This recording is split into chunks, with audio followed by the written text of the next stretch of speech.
হুজুরত, একটা বিষয় আপনার কাছে জানতে চাইবো, যেহেতু আপনি এখানের জমিয়তের একনিষ্ঠ বহুদিনকারের কর্মী এবং দক্ষিণ দামোদর বা সেহারা বাজার সভাপতি আছেন, ব্লক সভাপতি।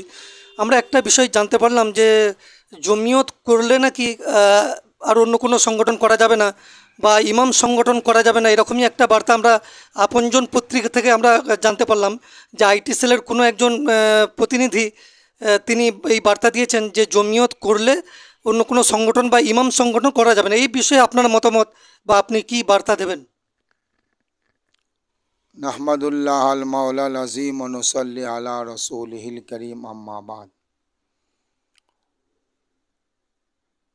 রসুল পাক সাল্লাল্লাহু আলাইহি ওয়াসাল্লাম যখন পৃথিবীতে এসেছিলেন তখন এই পৃথিবীর মানুষ দ্বিধা বিভক্ত।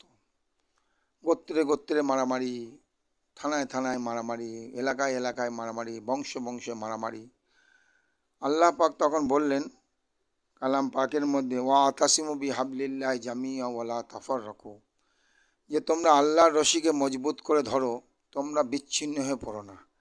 আজকে জমিয়ত করা যাবে যে যাবে না এটা বড় কথা নয়। সবথেকে দুঃখের বিষয় কি, যে পশ্চিমবাংলার মানুষ একটা প্ল্যাটফর্মে দীর্ঘদিন ধরে, আমি তো আজকে 43 বছর পাশ করে এসেছি, একটা প্ল্যাটফর্মে মানুষ এক জায়গায় ছিল, তার একটা ভলিউম ছিল, আওয়াজ ছিল, যেখানে এক ডাকে সমস্ত লক্ষ লক্ষ, এক এক ডাকে 7 লাখ 8 লাখ 10 লাখ করে মানুষ জড়ো হয়ে যেত।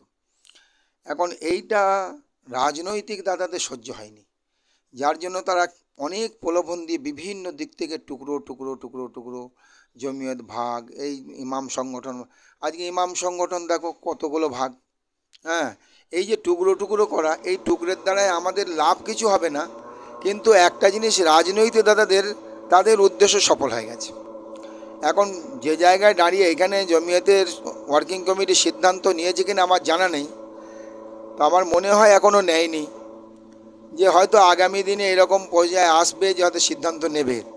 কেননা আজকে যেটা যে জায়গায় চলে গেছে, মুসলমান জাতি সবাই হকপন্থী, কেউ হকপন্থী হকের বাইরে নাই, কিন্তু এই পৃথিবীর সিচুয়েশনটাকে না বুঝে ছোট্ট ছোট্ট আকারে ইউনিয়ন করে করে করে করে করে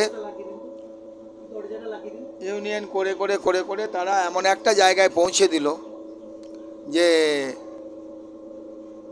কি বলবো, যে আজ বাংলার মুসলমানরা মানে কার কাছে গিয়ে দাঁড়াবে, কার কাছে বলবে। শুধু জমিয়ত নয়, আজকে দেখো বাঁকুড়ায় ইমাম সংগঠন দুটো, আমাদের বর্ধমান জেলার ইমাম সংগঠন আছে, এখন মেদিনীপুরে ইমাম সংগঠন আলাদা, 24 পরগনা ইমাম সংগঠন। তাহলে একটা যে যৌথ সর্বত্র সংগঠন, সেটা জমিয়ত ছিল। সারা ভারতবর্ষের বুকে একটা জমিয়তের সংগঠন ছিল, সে টুকরো হয়ে গেল। হওয়ার পরে তবুও বাংলায় যাই হোক, দ্বিতীয় সংগঠন থাকলেও তার অত অস্তিত্ব ছিল না। এখন এই জায়গায় দাঁড়িয়ে দুটো সংগঠন নিজের মজবুতির দিকে চলে যাচ্ছে, এতে লাভটা কিচ্ছু হবে না, উভয়েরই ক্ষতি হবে, মানে মুসলমান জাতির ক্ষতি হবে। আবার যে একটা ইমাম সংগঠন তৈরি হয়েছিল, এবার জমিয়তুল আইমা ওলামা, জমিয়ত ইমাম পরিষদ, আলেম ওলামা, এই যে হাজারো সংগঠন, এতে রাজনৈতিক দাদাদের যেটা উদ্দেশ্য, ইংরেজ যেমন করেছিল, হ্যাঁ, দলে দলে বিভক্ত করেছিল, পয়সা দিয়ে করিয়েছিল ইংরেজ। ইংরেজ কাদিয়ানিকে তৈরি করেছিল ইংরেজ। আমার কাছে প্রশ্ন হচ্ছে, যে বার্তাটা আমরা পাচ্ছি বা দেখতে পাচ্ছি, যে যে কথাটা বলেছেন যে জমিয়ত করতে গেলে অন্য কোনো সংগঠন করা যাবে না বা ইমাম সংগঠন করা যাবে না, এই এই বিষয়টা আপনি একটু পরিষ্কার করুন।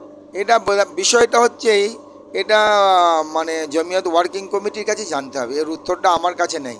তবে যে দিকে যাচ্ছে, জমিয়ত মানা করে থাকুক না করে থাকুক, আমি তো জমিয়তের মানে ইমাম সংগঠনের সাথে মিশি, তারা জমিয়ত সম্পর্কে এত উগ্র, তাদের ভাষা, তাদের পোস্ট জমিয়ত সম্পর্কে যদি উগ্র, তার যদি রিয়াকশন স্বরূপ তারা কোনো ফয়সালা নিয়ে থাকে, তা আমার মনে হয় অন্যায় কিছু করে।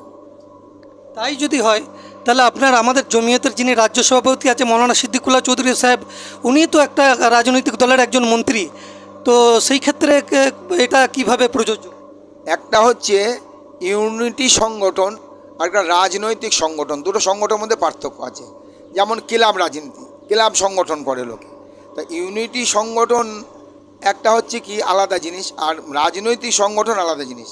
জমিয়তের একদম উসুলের মধ্যে, আইনের মধ্যে লেখা আছে জমিয়ত করনেওয়ালা, তিনি জমিয়তের পদে থাকুক না থাকুক, জমিয়ত কর্মী হোক, অসাম্প্রদায়িক দল যে কোনো রাজনৈতিক দলে তিনি সক্রিয় অংশগ্রহণ করতে পারে, কিন্তু অন্য এই যে ইউনিট সংগঠনগুলো করতে পারবে কিনা এটা সম্পর্কে আমার জানা নেই। আপনার নাম এবং পরিচয়? আমার নাম আবুল হাসান কাসিমি, আমি শেয়ারাবাজার বালিকা মাদ্রাসা প্রতিষ্ঠা সম্পাদক, শেয়ারা ব্লকের জমিয়তুল উলামার সভাপতি।